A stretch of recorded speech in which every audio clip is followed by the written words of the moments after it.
नमस्कार।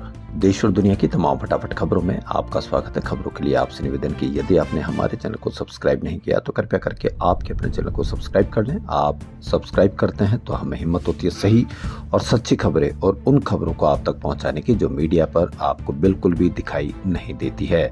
क्या आपको दिखाई दे रहा है कि मीडिया पर कि कांग्रेस अध्यक्ष राहुल गांधी के साथ बैठक कर रहे हैं? आपको कहीं खबर लगी कि करणी सेना ने एक बड़ी बात कही है कि भोपाल को नेपाल बनाने में कुछ देर नहीं लगेगी? क्या आपने इसकी कोई खबर देखी, कहीं कोई चर्चा देखी? नहीं देखी होगी।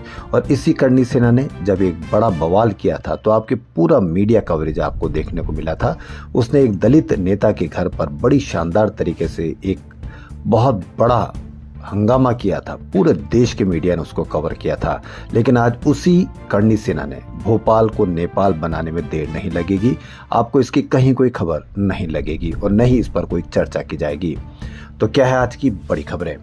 बिहार चुनाव में करारी हार के बाद कांग्रेस ने आज दिल्ली में पहली समीक्षा बैठक बुलाई। ये बैठक पार्टी अध्यक्ष मल्लिकार्जुन खड़गे के आवास पर हुई, जिसमें राहुल गांधी, के.सी. वेणुगोपाल और अजय माकन मौजूद रहे। बैठक में नेताओं ने चुनाव नतीजों की समीक्षा की, संगठन की कमियों पर चर्चा की और आगे की रणनीति को लेकर सुझाव दिए। सूत्रों के अनुसार पार्टी अब समझने की कोशिश कर रही है कि बिहार में इतनी बड़ी हार क्यों हुई। बैठक के बाद कांग्रेस नेताओं ने भाजपा पर चुनाव में गड़बड़ी करने का आरोप लगाया है। कांग्रेस नेता के.सी. वेणुगोपाल ने कहा कि पार्टी गड़बड़ियों के सबूत इकट्ठा कर रही है, 2 हफ्तों में देश के सामने रखेंगे। देश के सामने रखने की जरूरत नहीं है, आपको सड़कों पर उतरना पड़ेगा, तभी आप मुकाबला कर पाएंगे।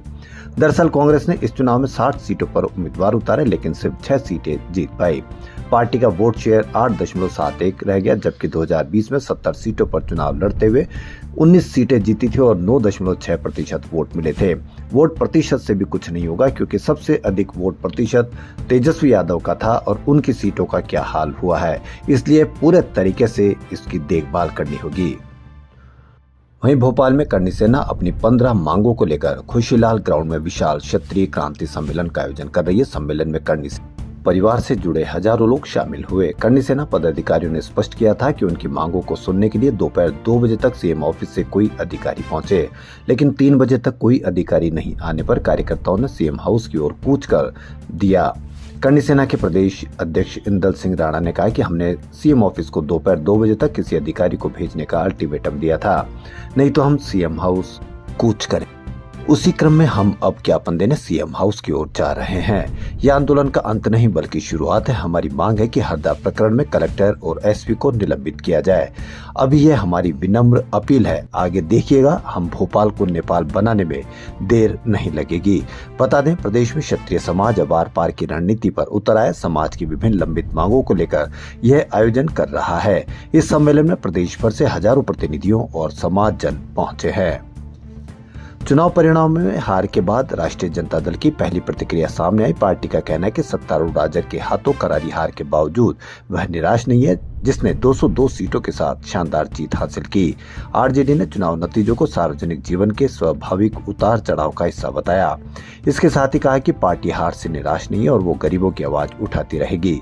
आरजेडी ने सोशल मीडिया पर एक पोस्ट शेयर किया है, जिसमें पार्टी ने कहा कि जनसेवा एक अनवरत प्रक्रिया है, एक अंतहीन यात्रा है।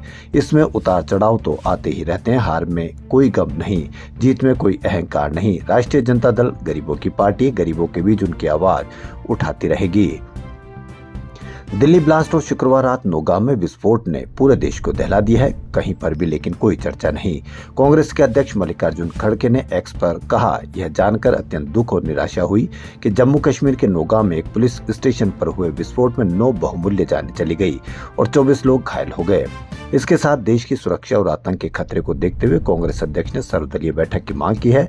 खड़गे ने सरकार को आड़े हाथों लेते हुए कहा कि ये घटनाक्रम दिल्ली में लाल किले के पास हुए कायराना कार बम विस्फोट के कुछ ही दिनों बाद सामने आए हैं और केंद्र सरकार के लिए खुफिया तंत्र और आतंकवादी रोधी तंत्र को मजबूत करने की चेतावनी दी है।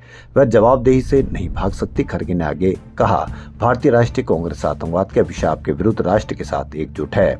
हाल ही में लाल किले पर हुए आतंकवादी हमले के मद्देनजर आतंकवाद के बढ़ते खतरे पर चर्चा के लिए एक सर्वदलीय बैठक बुलाने की तत्काल आवश्यकता है, जिसे बाहरी ताकतों से लगातार समर्थन मिल रहा है। उत्तर प्रदेश में बेरोजगारी और सामाजिक अन्याय के खिलाफ आम आदमी पार्टी के रोजगार 2 सामाजिक न्याय 2 पदयात्रा को तीसरे दिन भी जनता का जबरदस्त समर्थन मिला। आप यूपी प्रभारी और राज्यसभा सांसद संजय सिंह के नेतृत्व में ये यात्रा अयोध्या के बीकापुर से शुरू होकर खजूरहट होते हुए सुल्तानपुर के कुरेभार पहुंची। सैकड़ों लोगों ने पदयात्रा का जोरदार तरीके से स्वागत किया। रास्ते में युवाओं, वकीलों, महिलाओं और बुजुर्गों ने पदयात्रा का गर्मजोशी से स्वागत किया।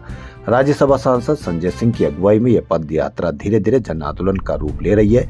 यह 13 दिन की करीब 200 किलोमीटर लंबी पद यात्रा अयोध्या से सुल्तानपुर, अमेठी होते हुए प्रयागराज तक जाएगी। कोलकाता नाइट राइडर्स ने आईपीएल इतिहास के तीसरे सबसे महंगे खिलाड़ी वेंकटेश अय्यर को रिलीज कर दिया है। आंद्रे रसेल भी रिलीज किए गए हैं। यानी कि इन खिलाड़ियों की 16 दिसंबर को यूएई के अबुधाबी में आयोजित होने जा रहे मिनी ऑक्शन में नीलामी होगी। आईपीएल ने शनिवार को रिटेन, रिलीज और ट्रेड लिस्ट जारी की है। इसके अनुसार चेन्नई सुपर किंग्स ने मथीश पथिराना, डेवॉन कॉनवे और रचिन रविंद्र को रिलीज किया है। केकेआर ने वेंकटेश अय्यर को पिछले साल मेगा ऑक्शन में 23.75 करोड़ रुपए में खरीदा था, जबकि आंद्रे रसेल 12 करोड़ रुपए में रिटेन हुए थे। बैटिंग ऑलराउंडर वेंकटेश अय्यर को कोलकाता नाइट राइडर्स ने मेगा ऑक्शन में 23.75 करोड़ रुपए में खरीदा था। वे नीलामी के तीसरे सबसे महंगे प्लेयर हैं, लेकिन पिछले सीजन में कुछ खास प्रदर्शन नहीं कर सके। 11 मैचों में उनके नाम 139.22 के स्ट्राइक रेट से महज 142 रन रहे। 2024 की चैंपियन कोलकाता भी पॉइंट टेबल में 8वें नंबर पर रहकर प्लेऑफ में जगह नहीं बना सकी। हिमालय से आ रही बर्फीली हवाओं से उत्तर और मध्य भारत के राज्यों के तापमान में गिरावट आई है। राजस्थान में इस सीजन में पहली बार तापमान 5 डिग्री सेल्सियस पर पहुंच गया। सीकर, अलवर, फतेहपुर समेत 10 से ज्यादा शहर ऐसे रहे जहां इस सीजन का सबसे कम तापमान दर्ज किया गया। मध्य प्रदेश में लगातार शीतलहर चल रही है। खासकर भोपाल, इंदौर, उज्जैन, सागर, ग्वालियर और जबलपुर संभाग के शहरों में न्यूनतम तापमान 10 डिग्री के नीचे है। इससे पहले गुरुवार, शुक्रवार की रात शहडोल सबसे ठंडा रहा। यहाँ पहली बार पारा 7.2 डिग्री सेल्सियस पहुंच गया। 8 डिग्री के साथ शिवपुरी दूसरा सबसे ठंडा शहर रिकॉर्ड किया गया। प्रधानमंत्री नरेंद्र मोदी आज गुजरात पहुंचे। उन्होंने कहा कि मैं देश का पहला पीएम हूं जो भगवान बिरसा मुंडा के घर गया था। उनके परिवार के लोगों के साथ मेरा मिलना जारी है। यहाँ कुपोषण, स्वास्थ्य, सुरक्षा, शिक्षा का अभाव रहा। पीएम ने इससे पहले सूरत में बन रहे Mumbai Ahmedabad high speed rail corridor का जायजा लिया। देश और दुनिया की तमाम फटाफट खबरों में फिलहाल इतना ही। यदि आपको हमारा चैनल पसंद आए तो लाइक, सब्सक्राइब और शेयर अवश्य करें। धन्यवाद।